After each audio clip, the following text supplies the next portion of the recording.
present day, a significant issue the country faces is the rising number of crimes. This rise is largely driven by the numerous opportunities that allow criminals to carry out illegal activities. Hi, good day. I am Jade Cervantes, a secondary student, and today I will be discussing the theory of opportunity. So let's first understand what the theory of opportunity.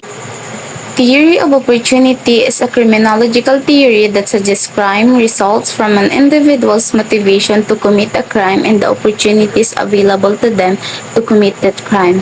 This theory argues that for a crime to occur, both motivation and opportunity must exist. So now let me introduce the two authors of this theory, Richard Gloward and Lloyd E. Holland. So who is Richard Gloward and Lloyd Holland? They are academic criminologists. In the 1960s, academic criminologists study crime, including how crimes are committed.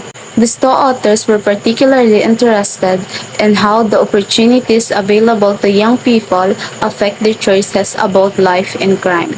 Gloward and Allen studied and examined how different cultures offer various opportunities for young people and how these opportunities can affect the way people feel about their lives.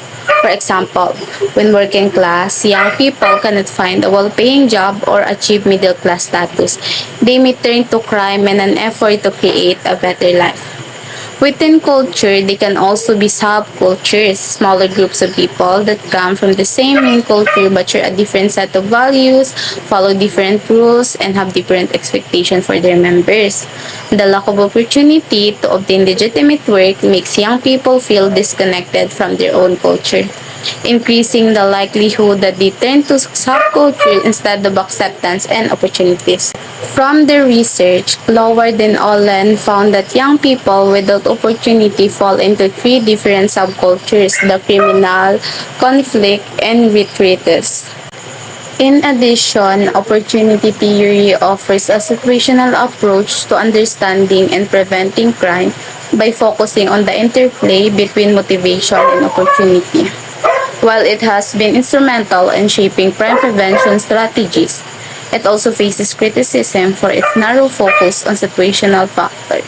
Nonetheless, its adoption by law enforcement highlights its practical value in reducing crime and enhancing community safety. So here's the diagram that illustrates how opportunity theory explains the occurrences of criminal behavior by showing the interaction between motivation and opportunity. So, theory of opportunity. Like what I said, this theory suggests that crime occurs when motivation, the internal drive, and opportunity, the external conditions combine. Both need to be present for a crime to happen. So, motivation. This involves the internal factors that push an individual towards criminal behavior. It includes first, personal needs, basic needs such as financial hardship or survival instincts. Second, the desires, aspiration for wealth, status, or other personal gains. And the third one is the frustrations, emotional distress often stemming from unmet goals or inequality that may lead to criminal activity. Then, the opportunity. This involves external factors that make committing a crime feasible. This include first, unguarded properties, places or items that lack security measures, making them easy targets. Then second, the lack of surveillance, areas without monitoring or witnesses, reducing the risk of being catched. The third one is the low risk of being catched, the perception that one can commit a crime without facing consequences. So, crime. When motivation and opportunity intersect, criminal activity occurs. The types of criminal behaviors may then be influenced by the subculture the individuals belong to. So, first subculture is the criminal subculture, engages in organized crime or professional illegal activities. Second is the conflict subculture, involves violence and rebellion often stemming from frustration. Then the last one is the retreatist subcultures, characterized by individuals withdrawing from both mainstream society and other criminal groups, possibly through substance abuse or other forms of escapism. In summary, The diagram shows how the combination of internal motivation, such as personal needs or frustration, and external opportunities like unguarded properties or low surveillance can lead to crime, which is further shaped by the subcultures people are involved in. Here's are examples of crimes that can be committed when opportunities arises. First is theft, shoplifting, burglary, vehicle theft, and financial fraud. Motivation and opportunity are two essential concepts that must be comprehended to fully understand opportunity theory. According to the theory, a person needs motivation above everything else in order to commit a crime. This drive may originate from a few factors including personal needs, desires, or frustrations. However, motivations alone does not guarantee criminal behavior. The scientific study of crime and offenders, known as criminology, give rise to this hypothesis. The theory has its roots in research conducted in the 1960s and 1970s by sociologists and criminologists who challenged the widely held belief that crime is solely caused by societal factors or inherent human characteristics. Instead, the scholars proposed that opportunity also plays a major role in criminal activity. They suggested that people's decisions to commit crimes are frequently influenced by the concrete, immediate opportunities they encounter in daily life. The study of opportunity has significantly impacted the criminal justice system, leading to the development of various crime prevention strategies centered around reducing the likelihood of crime.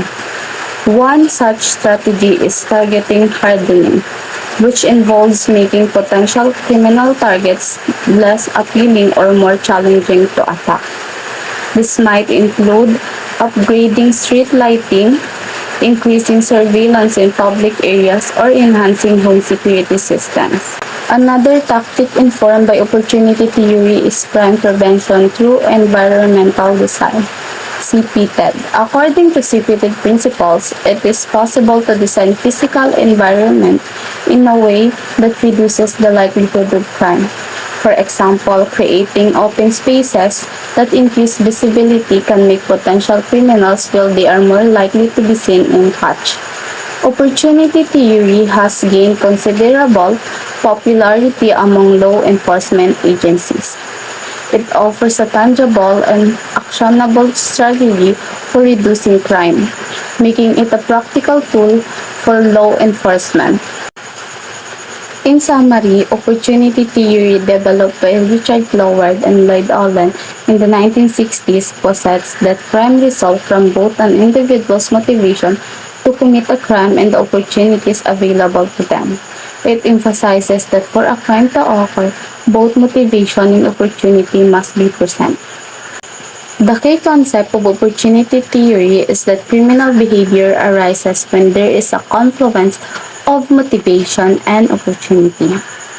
Motivation can stem from personal needs, desires, or frustrations, while opportunity refers to the concrete, immediate chances to commit a crime that individuals encounter in their daily lives. Opportunity theory has practical applications in law enforcement and crime prevention. It informs strategies such as target hardening, which aims to make potential criminal targets less attractive or more difficult to attack by improving street lighting, increasing surveillance, and enhancing home security. By focusing on reducing opportunities for crime, opportunity theory contributes to maintaining peace and order. It helps law enforcement agencies implement practical measures to prevent crime and enhance community safety. As a person, it highlights the importance of creating environments that reduce opportunities for crime to happen, which can enhance personal safety. As a criminology student, it provides motivation for us to learn and study more about effective crime prevention strategies and the interplay between individuals' motives and situational factors. As a future personnel of the Tri-Bureau, it highlights the need of strategic approaches such as enhancing surveillance in our community and always making sure that there is always a high risk of being caught by criminals so that they don't have any motivation or opportunity to commit a crime. To effectively prevent crime, promote community safety, and to have a peaceful and free or less criminal activity community.